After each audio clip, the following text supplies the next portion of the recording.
Welcome to the Deep Dive. We're here to cut through the noise, give you the core insights you need on complex topics. That's right. You want to get smart, fast, without feeling buried in information. Exactly. And today, we're digging into something pretty major, the ripple effects of U.S.-China trade tensions on private equity. Yeah, it's a big one. For this, we've gathered, quite a mix. We got recent news, a private markets outlet, some really sharp analysis from partners at Baker McKenzie, right from the deal-making front lines. Okay. So the goal isn't just to state the obvious, right? We want to really unpack how these trade dynamics are fundamentally changing things for PE investors. The hurdles, the challenges. Yeah, and it may be more interesting where some, unexpected opportunities might actually be popping up. All right, let's jump in. It feels like this has been going on for a bit, but our sources, they point to the last year as a real turning point. Definitely. Baker McKenzie flags the U.S. tariffs on a whole load of Chinese goods. Right. And it wasn't just China, remember. The whole NAFTA renegotiation. Ah, yeah, the USMCA now. Exactly. That plus tariffs on goods from Canada and Mexico.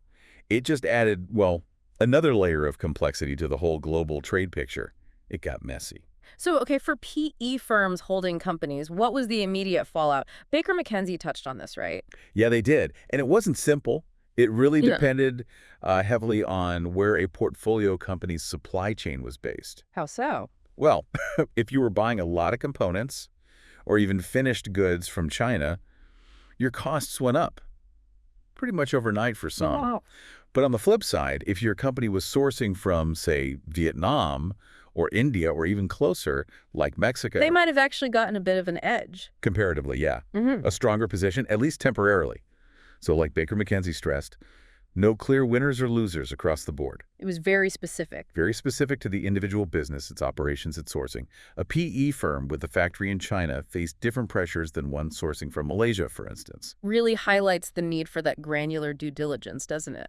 Absolutely. You couldn't make broad assumptions. Now, Baker McKenzie also talked about the why behind U.S. policy. It wasn't just one single driver, was it? Seemed like a couple of things going on. That's a key point they made. Two main drivers, often pulling in slightly different directions. Okay, what were they? First, you had this sort of America first mercantilist angle. Think tariffs, renegotiating deals like NAFTA, backing away from some big multilateral talks. Right, the protectionist approach. Exactly. And second, layered on top, were national security concerns, Oh, which meant much more scrutiny, especially on tech deals. Acquisitions involving sensitive IP or things like 5G technology. That got a really close look. and you can see how those two things, trade, protectionism, and national security, might not always align perfectly. Precisely. And Baker McKenzie points out that this sometimes unclear mix of goals created a lot of uncertainty. Yeah, must be tough for investors trying to plan 5, 10 years out. Incredibly challenging. Like Baker McKenzie said, it's like navigating with a map that keeps changing without warning. Makes strategic planning really, really difficult. Okay, let's drill down into specific sectors. Private equity loves manufacturing, loves tech. How did things play out there? Belasco had some data on this, I believe. They did. And manufacturing, it saw a noticeable dip in deals early in 2025. A slowdown. Yeah. PitchBook data showed a decrease compared to the year before. And the main culprit, Belasco points squarely at the uncertainty around tariffs. Filmmakers got nervous. Understandably. You hesitate to commit huge amounts of capital when the basic cost structure of a manufacturing business could be upended by the next trade policy announcement. So buyers were worried about, inheriting tariff costs. Exactly. Or just the sheer difficulty in forecasting long-term profitability with that kind of policy volatility hanging over everything. It makes agreeing on valuations much harder too. Right. Okay, what about tech? Always a hotspot for PE.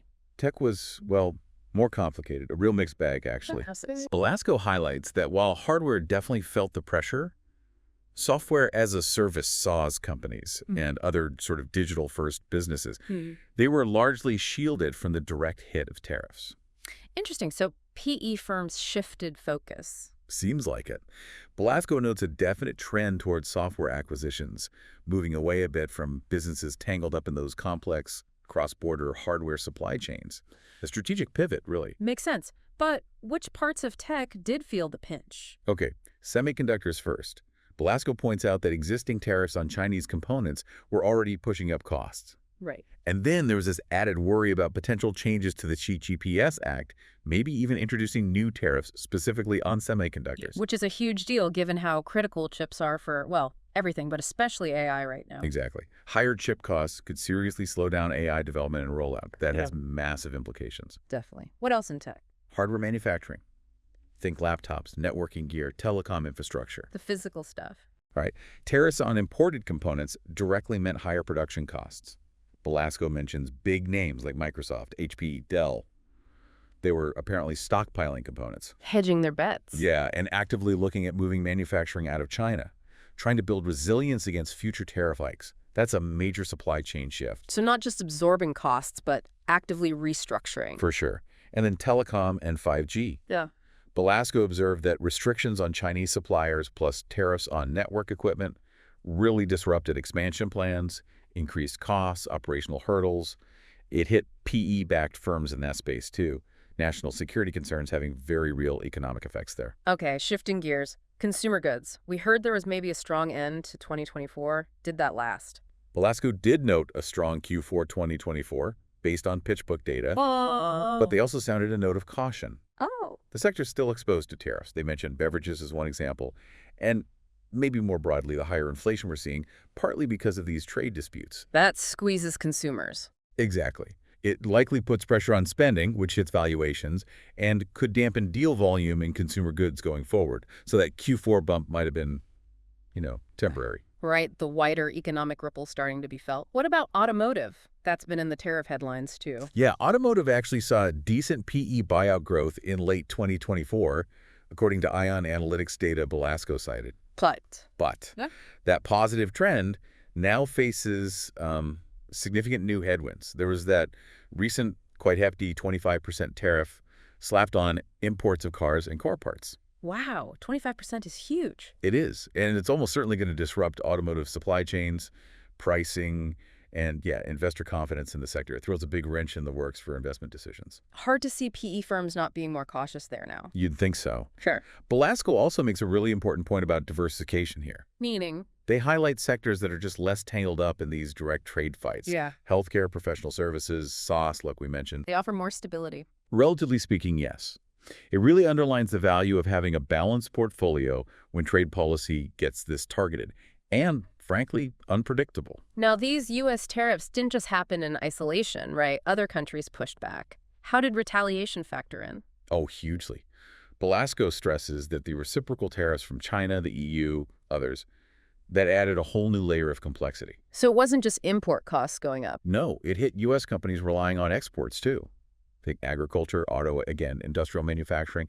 They saw international sales drop, profits getting squeezed. And for PE firms holding those kinds of companies. Potential downward pressure on valuations, maybe needing to hold on to investments longer than planned, hoping things improve. It cut both ways. Okay, so shrinking markets abroad, too. Did this affect overall investment flows? Belasco pointed to some data showing a dip in foreign direct investment, FDI, into the U.S. around Q3 2024. So international investors got nervous about the U.S. market. It suggests that, caution may be driven by trade policy uncertainty. And if global investors are hesitant, it shrinks the pool of potential buyers when PE firms want to exit. Exactly. Fewer potential strategic acquirers could definitely impact exit opportunities and valuations. Makes sense. Beyond these direct trade impacts, what about the wider economy, the sort of macro picture? Belasco flagged a few key things. Market volatility, for one. Yeah. The S&P 500 got choppy early in 2025, especially after news on steel and aluminum tariffs. That kind of volatility tends to shake investor confidence generally. And consumer confidence dipped, too. It did, according to Conference Board data. Lower confidence usually means people and businesses slow down decision-making, become more cautious about spending and investing. So even if your portfolio isn't directly hit by tariffs, this general anxiety can still create a tougher environment? Absolutely, and it affects exit routes too, like the IPO market. How so? Well, Belasco points out that all this trade policy uncertainty is putting a damper on IPOs. Companies, even big successful ones in tech or AI, might delay going public. Because the market's too nervous. Pretty much. They mentioned the VIX, the volatility index, being elevated in early March. That's a classic sign of investor anxiety. Not a great time for an IPO. And if the IPO window narrows... that blocks a key exit path for PE. Right. It creates a bottleneck, potentially impacting fund returns. What about M&A overall? Mergers and acquisitions? Also saw a slowdown. Belasco cited Financial Times data showing a significant drop in global M&A early in 2025. Why? Largely chalked up to the uncertainty, the geopolitical tensions fueled by trade disputes. Mid-market deals seemed particularly affected. Sellers holding back. Potentially, yeah. Maybe hesitant to sell if they feel valuations are depressed by the current climate. Creates a bit of a standoff. Okay, it sounds like a lot of headwinds. But disruption often creates opportunity, right? Yeah. Where are the potential upsides for PE in all this? Definitely. And Belasco really emphasizes this point. Firms sitting on a lot of dry powder, they estimated around $2.5 trillion globally. Wow. Yeah, a huge amount. They're actually well positioned to capitalize on some of these dislocations. Oh. Buying distressed assets. That's one key area. Opportunities are likely emerging in those sectors hit hardest by tariffs, where valuations might have dropped. For PE firms with real sector expertise and cash ready. Could be a moment for value deals. Exactly. Attractive multiples, potentially. Also, think about that trend we mentioned, companies wanting to reshore or nearshore operations to avoid tariff risks. Right, bringing production closer to home. That's creating new domestic investment opportunities, as Belasco highlights. Demand for infrastructure, logistics, localized supply chains within the U.S. or maybe Mexico. So PE firms focused on those areas could benefit. Potentially, yes. And the Baker McKenzie partners echo this. They see operational value add in helping companies move supply chains out of China into other parts of Southeast Asia. Interesting. They even floated a bit of a contrarian idea. If you believe the trade war might cool down within, say, a typical 5-7-year PE hold period, Then the sector's getting hammered now. could actually be great buying opportunities. Longer-term bet, obviously. Fascinating. Okay, but flip side, what about raising the next fund? Any risks there for PE firms? Yeah, that's a concern Belasco raised. Institutional investors, LPs, the ones who fund PE, they might get more cautious. More scrutiny. More scrutiny, yeah. Digging deeper into fund performance, especially given the volatility and trade risks. Fundraising cycles could get longer. Especially for funds heavily exposed to tariff-hit industry. Makes sense, right? And Belasco mentioned the PEI-LP perspective study from early 2025. Apparently, a good chunk of LPs were voicing concerns about putting fresh capital to work with so much geopolitical uncertainty. Risk appetite might just be a bit lower overall. So it's not just finding deals, it's securing the cash in a perhaps more nervous market. Right? What are smart PE firms doing to navigate all this? What are the strategies? Belasco laid out a few key things. First, really taking a hard look at their existing portfolios. Assessing the damage. Assessing the risk, yeah. Stress testing companies in those tariff-sensitive sectors to see how bad things could get. Second, keeping exit options open. Not just relying on IPOs. Exactly. Thinking about secondary buyouts, selling to another PE firm, strategic sales, maybe recapitalizations. Maintaining flexibility. Makes sense. Third, actively looking for those opportunistic ways to deploy that dry powder we talked about. And fourth, crucially, communication. Talking to their investors. Proactively, transparently, explaining the impacts, explaining their strategies for dealing with it. And Baker McKenzie added a couple of practical points too. Like what? Like crafting specific clauses in purchase agreements now, trying to anticipate future tariffs. Things like indemnification clauses, where maybe the seller bears the cost if new tariffs hit within a certain time frame after the deal closes. Trying to build in some protection. Right. And they also noted that PE firms might just, in the short term, shy away from businesses that are super exposed to tariff risk until things feel a bit more stable, waiting for the new normal, whatever that is. Okay, one last angle. Some suggested this trade friction might actually push more money towards alternative assets generally. What's the thinking there? Yeah, analysts like Danielle Popoff mentioned in the SEMP floated that idea. Yeah.